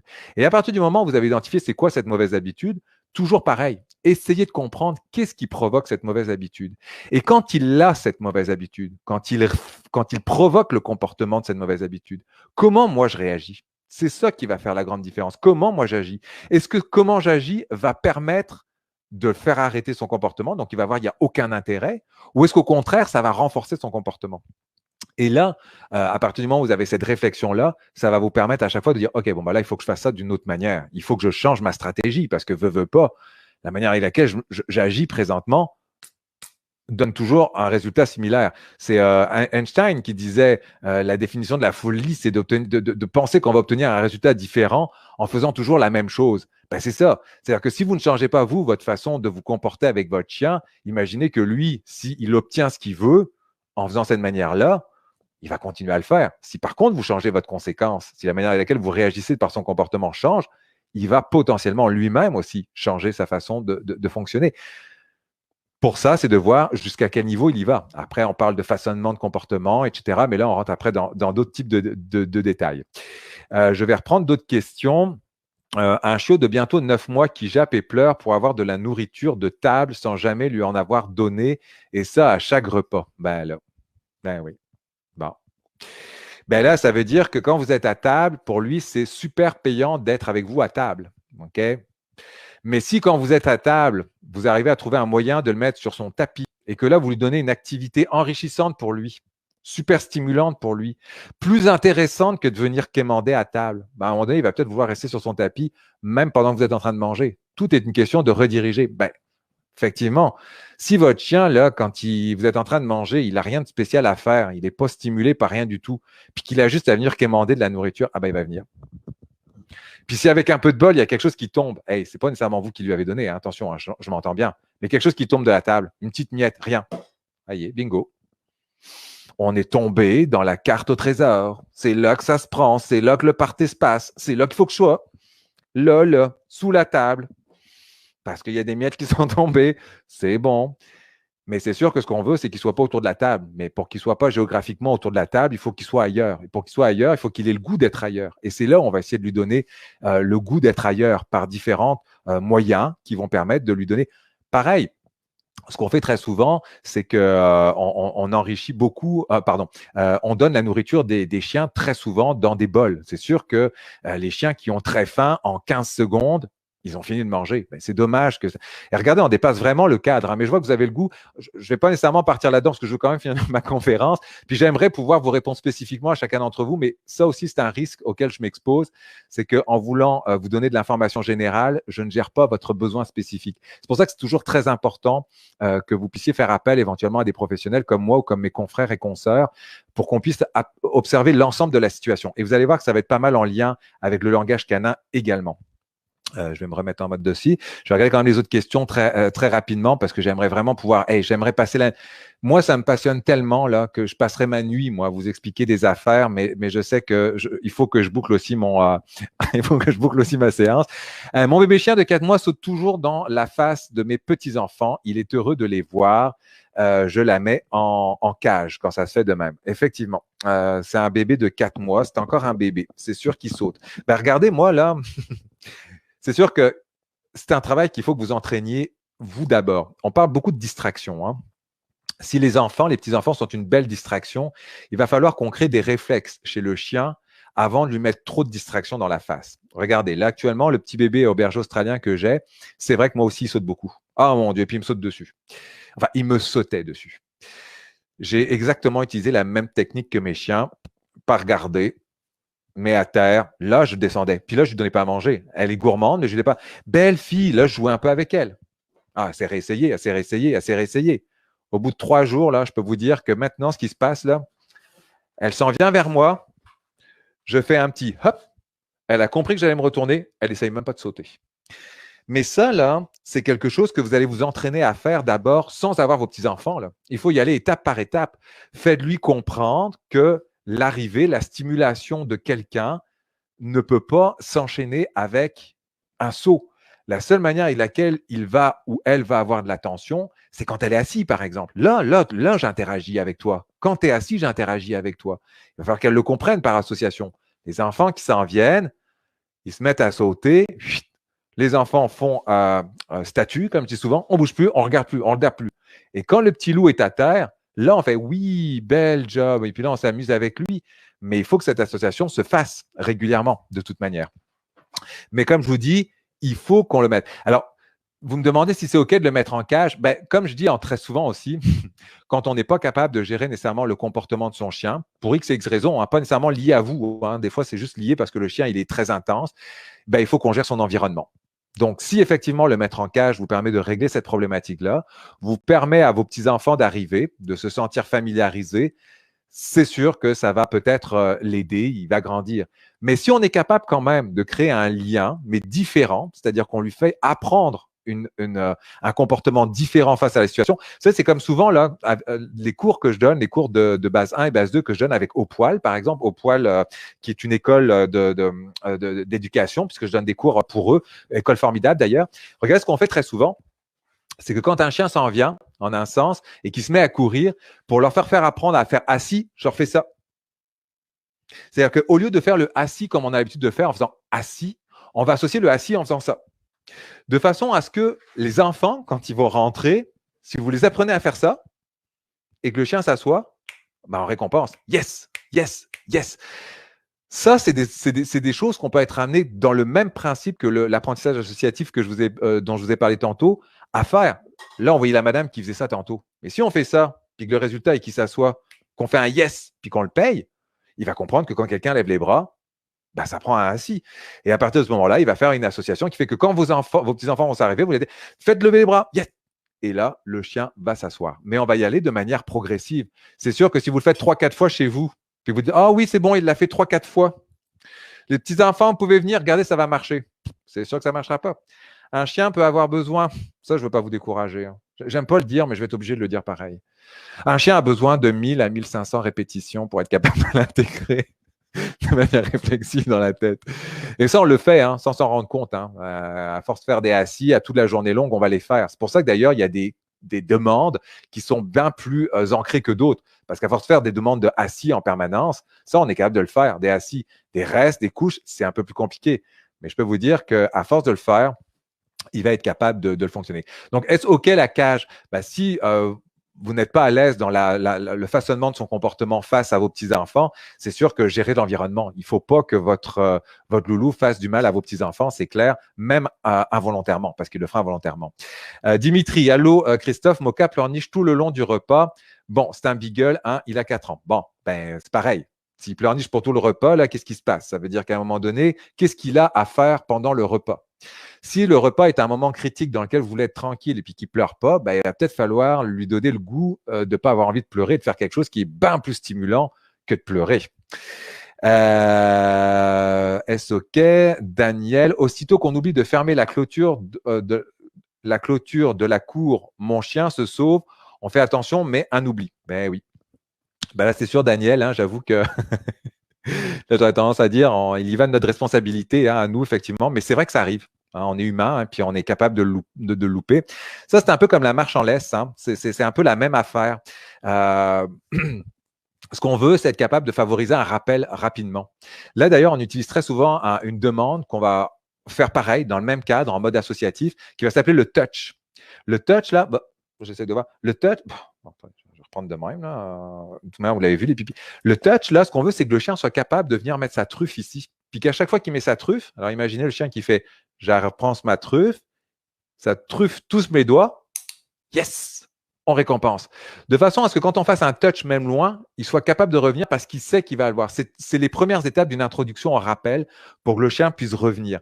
Mais effectivement, j'avoue qu'il y a quand même une responsabilité de notre part pour pouvoir être capable de faire en sorte que le loulou s'en aille pas.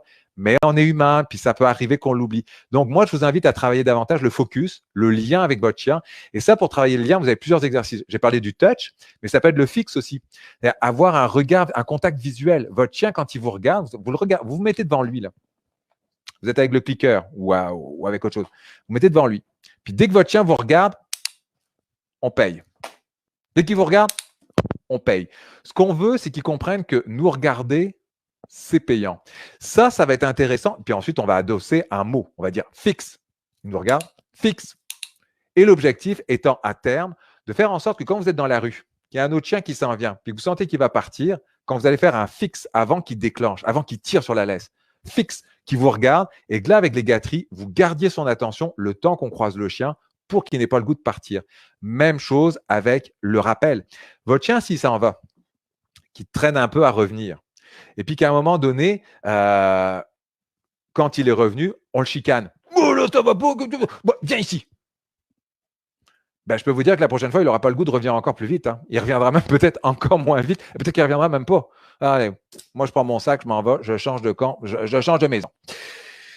Donc, l'idée, effectivement, c'est de permettre à votre chien d'avoir le goût de revenir à la maison. Donc, même s'il revient et que vous avez dû patienter 5 minutes puis que ça a été long parce que récompensez-le.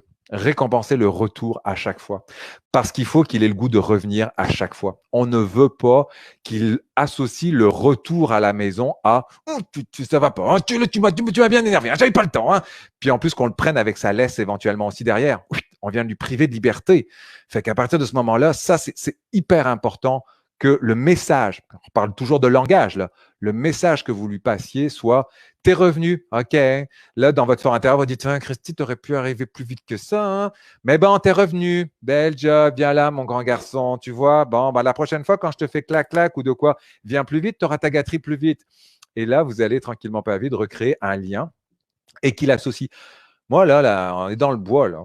Mes chiens, là, avec la sortie des écureuils, là, c'est un enfer, là. Ça part dans tous les sens, là. J'en ai deux. Puis là, en plus, comme je vous dis, j'ai un berger australien qui fait du herding en permanence. Ça veut dire qu'il joue sa job, hein, 5 mois, pas éduqué, hein, mais elle est capable de faire son herding.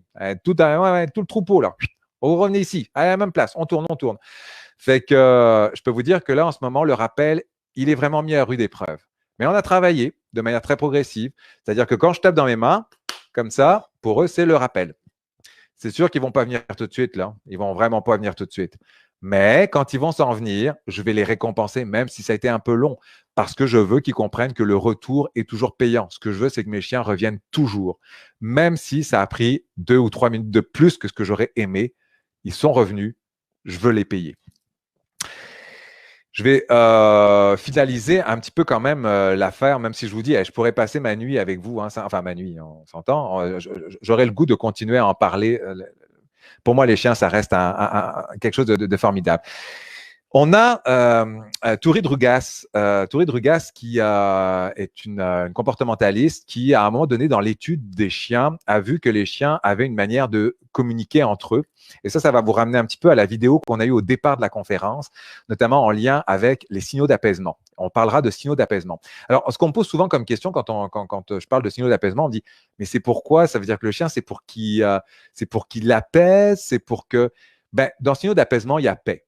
C'est des signaux pour dire la situation dans laquelle on est, je veux qu'elle reste paisible, je veux qu'elle reste en paix.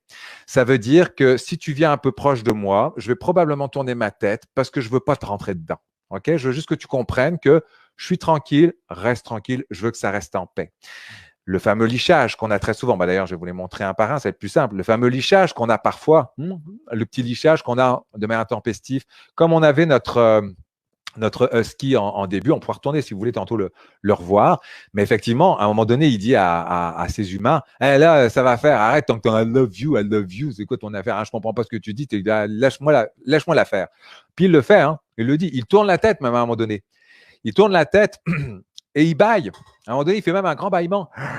Mais il ne bâille pas parce qu'il est fatigué, il bâille juste pour leur dire, là, tu commences à me gonfler sévère, ma grande. Là, tu vas te taire, là. Je ne suis plus capable, là. Laisse-moi tranquille. OK? Avec ton I love you, là. Parce qu'on s'entend qu'il hurle, non pas parce qu'il répond à la…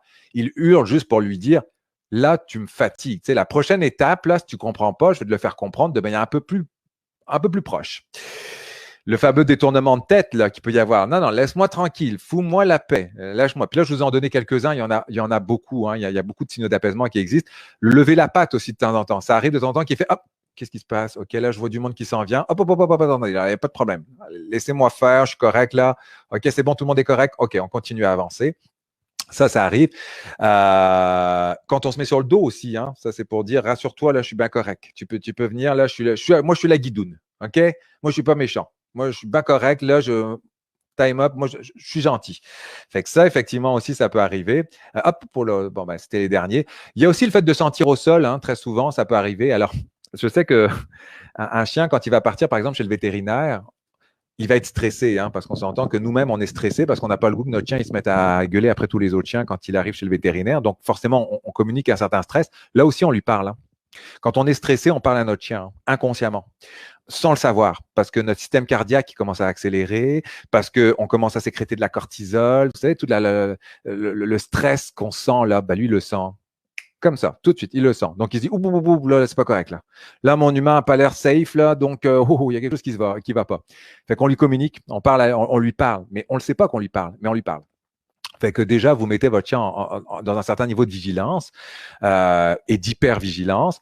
Donc, un chien qui va sentir à terre quand il va chez le vétérinaire, ça peut arriver que ça soit un signal de stress, mais c'est aussi parce que peut-être aussi, il y a 25 autres chiens qui ont passé la journée puis qu'il a envie de sentir. Hein. Donc, il faut faire attention entre le « je sens » parce que j'ai envie de sentir qu'est-ce qui se passe, puis qui c'est qui est en train de me parler de quoi, et je sens de manière quasi obsessionnelle qui fait que là, c'est une manière pour moi de m'apaiser. C'est une manière pour moi de m'apaiser aussi à moi. Hein. C'est-à-dire que le signal d'apaisement sert à apaiser l'autre, à apaiser son congénère ou un humain, parce qu'il nous le communique de la même manière, mais ça sert aussi à l'apaiser lui. Okay, je veux me mettre en mode calme. Donc, un signal d'apaisement, c'est une manière pour lui de vraiment créer un climat de paix autour de lui, tant pour lui que pour son environnement.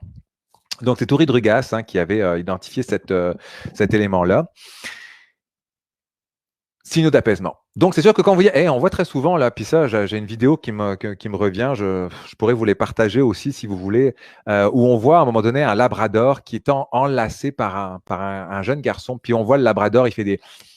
je vais me remettre en mode un peu plus voyant. Il fait des lichements, puis des bâillements, puis il se retourne. On voit qu'il est vraiment pas commode. Mais parce que c'est un labrador, on pense que le chien, il est, oh mon Dieu, il est cute, regarde comment il est cute. Mais là, le labrador, il était juste en train de nous dire, foutez-le-moi ailleurs, là, le gamin. Là, il est en train de m'enlacer, je suis pas bien, là.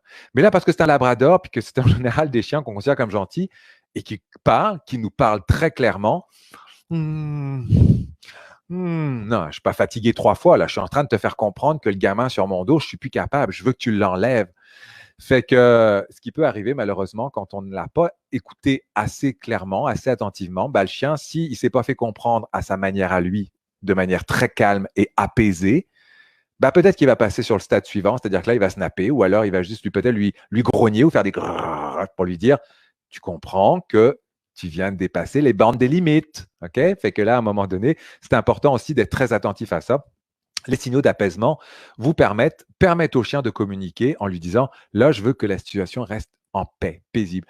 Un chien qui s'assoit aussi, là, vous savez, deux chiens qui vont se rencontrer. Les chiens qui, ça aussi, puis ça, vous le verrez très souvent, ils communiquent entre eux. Vous savez, les chiens, ils ne sont pas frontaux. Hein. Quand ils se disent bonjour, là, pour la première fois, là, et qui veulent faire connaissance, ils ne sont pas face à face. Vous savez, nous, quand on n'était pas en mode Covid, là, on se serrait souvent la main. Là. Tu sais, on était en face à face. Bonjour, comment ça va? Salut.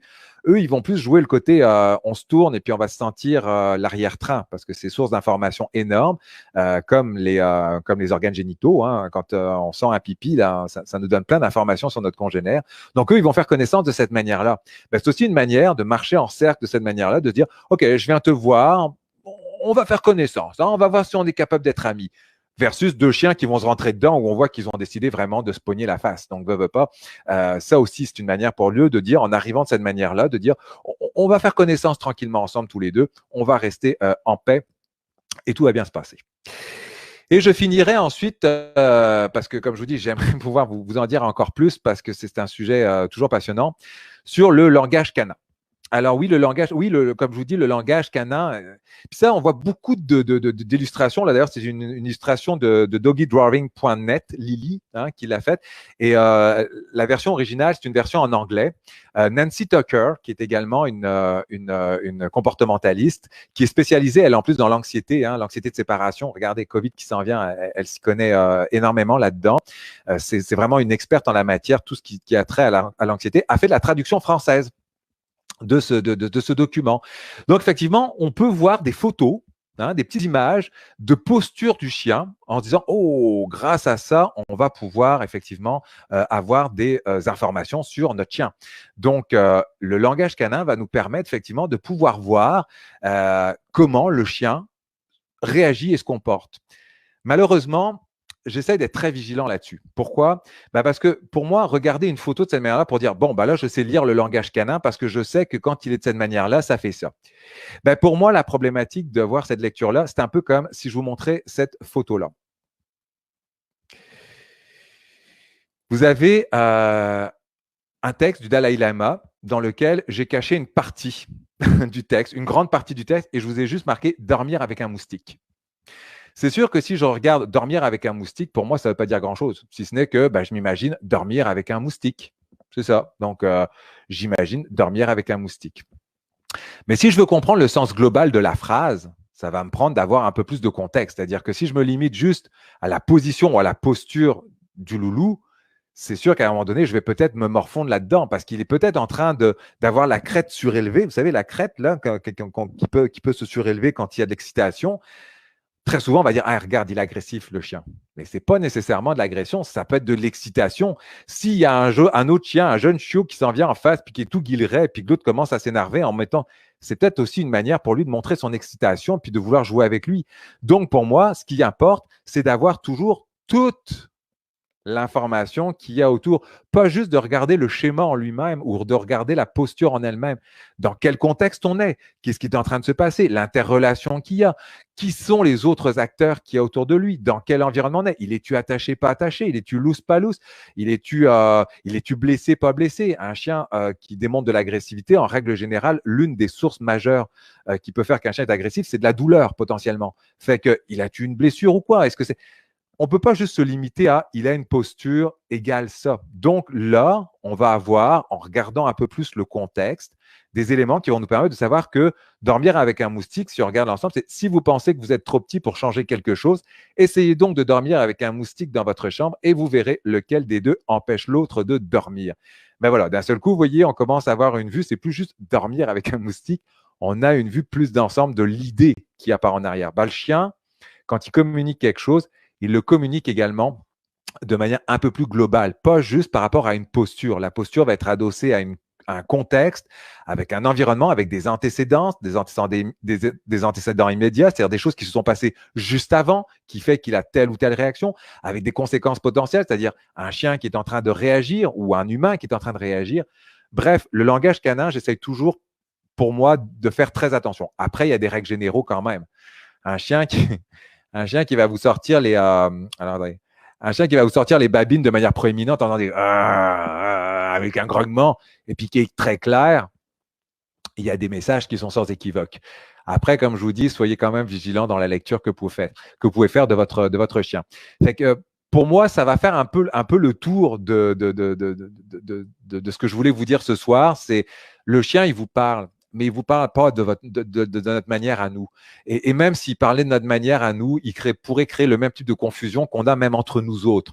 Le chien, il a l'habitude d'exprimer quelque chose d'une manière bien spécifique et il faut qu'on soit capable, comme quand je vous ai montré le langage des signes, il faut qu'on soit capable de l'apprendre, il faut qu'on soit capable de l'observer, il faut qu'on soit capable de voir comment il fonctionne parce que lui va s'adapter énormément à notre manière de faire. Il va essayer de comprendre au maximum comment nous faire plaisir, comment dépenser de l'énergie de manière bénéfique pour lui. Mais nous, on a aussi cette responsabilité de comprendre un peu qu'est-ce qu'il est en train de dire, c'est quoi les mécanismes qui se passent dans sa tête. Comme je vous dis, là, le chien, comme on voyait tantôt, qui a détruit votre divan, c'est pas pour vous venger, pas pour se venger ou pour faire de quoi.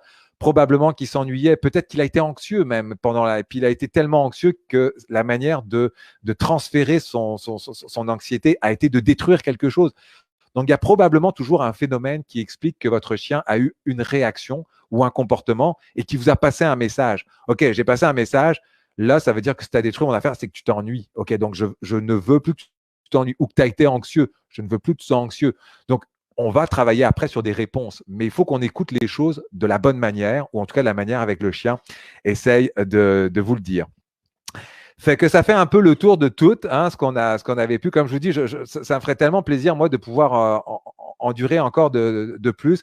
Pensez à l'apprentissage associatif. Comme je vous dis, ça va fonder notre partie. Pensez à l'attention. Il saute sur vous. Tous ces petits phénomènes que je vous ai expliqués, ça va peut-être vous aider. J'aurais aimé vous répondre à toutes les questions que vous aviez dessus. Je vois par contre au niveau des réactions qu'il y a eu un grrr qu'il y a. Je serais intéressé de savoir éventuellement si c'est-tu peut-être en lien avec quelque chose que j'ai dit. C'est important parce que j'ai pas la vérité.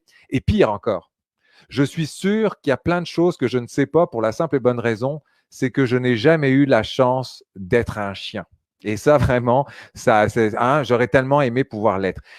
D'ailleurs, j'avais fait l'expérience un jour avec des clients à moi pour qu'ils puissent comprendre un peu. Oui, Karine, merci 1000 fois. Merci, bon communicateur. Vous êtes des bons intervenants. Merci de tes questions, Karine. Ça nous a permis de pouvoir jumper sur d'autres affaires. Mais comme je disais, effectivement, un jour, à des clients à moi, je leur ai demandé de se mettre à plat ventre. Parce qu'à plat ventre, là, quand vous mettez à plat ventre, puis que vous regardez le monde à plat ventre, imaginez un petit chien, là, c'est un peu ça hein, qui va se retrouver à avoir, là, il va se retrouver à plat ventre complètement posé. Puis là, imaginez un grand humain, là, qui est en train de s'exciter autour de vous, puis que vous le voyez de haut, là, vous avez juste une chose, envie d'une chose, c'est de le rejoindre, de sauter le voir. Donc, c'est des réactions tout à fait normales, j'aurais tendance à dire. qu'est-ce qui est marqué de la part de certaines personnes. J'essaye de lire en même temps parce que je vois que vous êtes en train de partir tranquillement.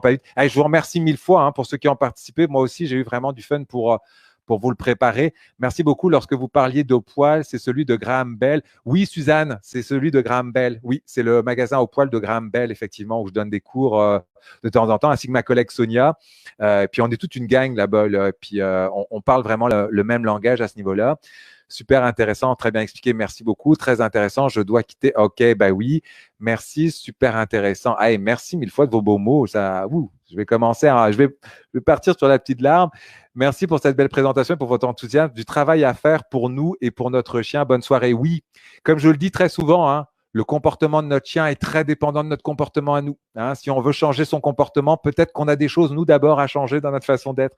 Mais c'est bien d'en prendre conscience et après de savoir comment agir. Denise, merci également. Mélanie, merci 1000 fois aussi. Guylaine, merci beaucoup de cette information. Merci Régis aussi. Ah, et salut Régis, bah oui. Merci Régis. Merci Denise également. Je vais mieux écouter ma Molly. Oui, elle va vous parler, Puis, il y a des choses qui se disent pas, il y a des choses qui ne s'expriment pas par les gestes, il y a des choses qui se voient juste dans les yeux aussi. N'hésitez pas à regarder dans leurs yeux. Ils nous disent plein de choses aussi, les loulous. Les Litrudes, merci beaucoup. En ce qui concerne cette période de confinement, j'ai pu observer un phénomène d'hyper-attachement. Est-ce ponctuel? Faut-il s'inquiéter? Comment réagir? Merci pour tous vos partages. J'aurais tendance à faire pour vous, je pourrais vous mettre en lien la première conférence que j'avais faite en lien avec la COVID. Et oui, ça peut avoir un impact sur l'attachement que les chiens peuvent avoir sur nous. C'est sûr que les chiens, ils nous ont dans les pattes en permanence. On les a aussi, mais eux aussi nous ont dans les pattes en permanence. Et c'est sûr que le jour où vous décidez de partir, potentiellement, ou que vous allez quitter pour pouvoir reprendre une activité différente, ça va créer probablement un bris. Il faut le préparer, il faut l'anticiper, il faut gérer cette potentielle création ou générescence d'anxiété. Je vous inviterai à aller voir la première conférence que j'avais faite sur la page Facebook d'Horus. Vous verrez qu'on avait traité effectivement ce sujet-là. Judith, merci 1000 fois aussi. Julie, merci. Très intéressant votre présentation. Vous avez capté mon attention du début jusqu'à la fin. Merci. Merci, c'est vous qui faites que j'ai de la motivation pour vous. Merci beaucoup, super intéressant. Merci infiniment, super pertinent, intéressant, on a le goût d'apprendre. Merci. Oh mon Dieu, possible de se procurer votre hoodie. Ma présentation, vous voulez dire, c'est ça, hoodie. Et regardez, on se met sur des mots. Geneviève, le hoodie, c'est ma présentation, vous voulez dire, parce que là, la vidéo, elle va rester. Vous savez qu'elle va rester sur la page Facebook. Vous allez pouvoir la réutiliser. Mais ce que vous voulez, c'est réutiliser ma présentation PowerPoint, c'est ça? Juste me confirmer, Geneviève, pour que je puisse savoir de quoi vous faites. Faites-vous des cours Zoom pour humains en ce moment? Oui, Gabriel. Oui, je fais des cours Zoom. Je fais des consultations en virtuel. C'est sûr que c'est plus facile pour certaines personnes ou à cause de la distance ou juste pour des enjeux de conditions sanitaires. Je peux faire des déplacements également, mais je les fais par contre principalement à l'extérieur. Et si on le fait à l'intérieur, j'ai des gants. Là, maintenant, je suis vraiment toute bardée de tout. Là. Il faut vraiment qu'on n'ait aucun contact. Il faut qu'on continue tous à maintenir des règles sanitaires importantes. C'est vraiment important. Là. Oui, on est en plus en train de tranquillement pas vite de se faire vacciner. Donc, je le fais, mais avec beaucoup de précautions et beaucoup de distance, par exemple. Mais oui, on fait des cours Zoom autrement, oui, à distance, avec grand plaisir. Merci beaucoup. Votre chandail. Ah, OK. Si vous avez… Oui, des goodies. Oh, Geneviève, je suis complètement à l'ouest. Là, j'aurais tendance à vous dire, oui, pourquoi pas. J'en profite pour remercier mon gardien de la marque, tant qu'à faire, puisqu'il est là également ce soir, Pierre-Daniel Baudry de Allier Solutions Graphiques. C'est lui qui m'accompagne pour mettre en place tout ça. Et oui, regardez en plus ce que j'ai reçu aujourd'hui. Je vais le mettre en plein écran. Ça, là, pour les gens qui vont m'avoir en consultation, je vous remettrai un petit foulard pour mettre autour de votre chien. Et je vous expliquerai même comment vous allez pouvoir mettre. Regarde, vous pourrez le mettre autour de votre chien de même, comme ça. Regarde, autour de mon gros cou, ça marche. Vous pourrez y mettre un peu d'huile essentielle dessus, de l'huile essentielle qui fait fuir les moustiques et les tiques. Donc, oui, ça existe. C'est des petits… je capote. Ils sont tout frais. Je les ai reçus aujourd'hui de Pierre-Daniel. Donc, oui, je peux en avoir et ça me fera plaisir de vous en transmettre. Juste me communiquer en privé, là, Christophe Corré, ou sur la page Horus, ça me fera plaisir de vous le dire. Oudi également de chandail, merci Hélène. Et vous voyez, On parle la même langue, hein, mais on peut être amené à pas se comprendre beaucoup. Qu'est-ce que j'avais d'autre? J'essaye de voir si j'ai d'autres questions. Où est ton foulard, Christophe? Oui, Pierre-Daniel, tu as vu hein, que je l'ai mis, hein, puis j'en ai parlé en plus. Je veux le lien. Oui, merci. Oui, je vais vous mettre le lien, elle, sans problème. Je vais le mettre dans la présentation. À l'issue de cette conférence-là, je vous remettrai le lien de l'ancienne conférence, enfin de la première conférence que j'avais faite. Rare d'avoir de super belles conférences gratuites, j'apprécie. Merci Guylaine, merci, merci. Ben, moi, ça me fait plaisir parce que plus on sera nombreux à comprendre comment nos chiens fonctionnent, plus on sera capable d'être responsable là-dedans, puis moins on vivra d'abandon. Et ça, c'est vraiment important pour moi parce que je suis aussi famille d'accueil pour des chiens qui sont abandonnés, puis que je rééduque et que je replace après. Ça, c'est important, toute la compréhension. Parfois, c'est à pas grand-chose hein, qu'on peut être amené à mieux comprendre. Merci, très, très pertinent. OK. OK, c'est bon, j'ai compris. Merci beaucoup. Hey, là, j'ai appris un nouveau mot, là. Ça, pour le coup, là, j'en ai appris un. Chandail à capuche. J'ai pris beaucoup de cours en comportement canin. Vous avez résumé 15 ans de formation en seulement 1 heure et demie. Mille bravo pour... Ben, merci, Marie-Audrey. Merci mille fois. C'est moi qui vous remercie de votre témoignage. J'ai pas de chien. Encore, je veux dire, de la formation pour avoir... Ah, oui, OK, super. OK. Quelle belle soirée. Merci. Ben, merci à vous. Super beaux objets promo. Merci, Gabriel. Et puis, merci à Pierre-Daniel, vraiment. Quelle est la sorte d'huile essentielle? Ah oui, vous voulez savoir? Ça, c'est mon amie Marie-Pierre Autier de doTERRA qui me l'a dit. Je vais vous dire ça. C'est un exemple. C'est TerraShield. Hop, là, il faut que je vous le mette. TerraShield. Oh, vous ne le voyez peut-être pas bien. TerraShield. Voilà. Ça, c'est l'huile essentielle. Il y a je ne sais pas de quoi dedans. Il y a, écoute, j'en ai aucune idée, mais je sais que ça fait fuir ça fait fuir les petites bibites. Donc, on en met 2 gouttes sur le chandail pour éviter qu'ils en aient sur la peau, hein, parce que ça peut être, ça peut éventuellement là. Puis, on met le chandail autour du cou, on part dans le bois avec. Puis, normalement, ils n'auront pas de bibites tout autour d'eux là qui vont tourner comme ça se peut pas. TerraShield, doTERRA. Ben, je vous mettrai aussi le lien. Tout ce que je vous ai dit, je vais le mettre. Tout ce que je vous ai dit, je vais le mettre. Pour le coup. Oui, ça sent bon. Ah, hein, effectivement, je vais regarder. Ouais, hein, vous pouvez sentir.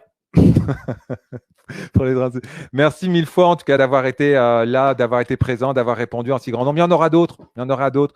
Fait que merci encore à vous. Ça m'a fait très plaisir de la préparer pour vous. Et puis je reste disponible de toute manière sur ma page Facebook Horus. N'hésitez pas à m'envoyer des messages si vous avez des questions, si vous avez des précisions. Ça me fera vraiment plaisir. Fait que je vous souhaite une très belle soirée, une très belle fin de semaine. Prenez soin de vous. Prenez soin de votre boubou et puis surtout, n'oubliez pas, la vie est bien plus belle avec un chien. À très bientôt à tous. Salut.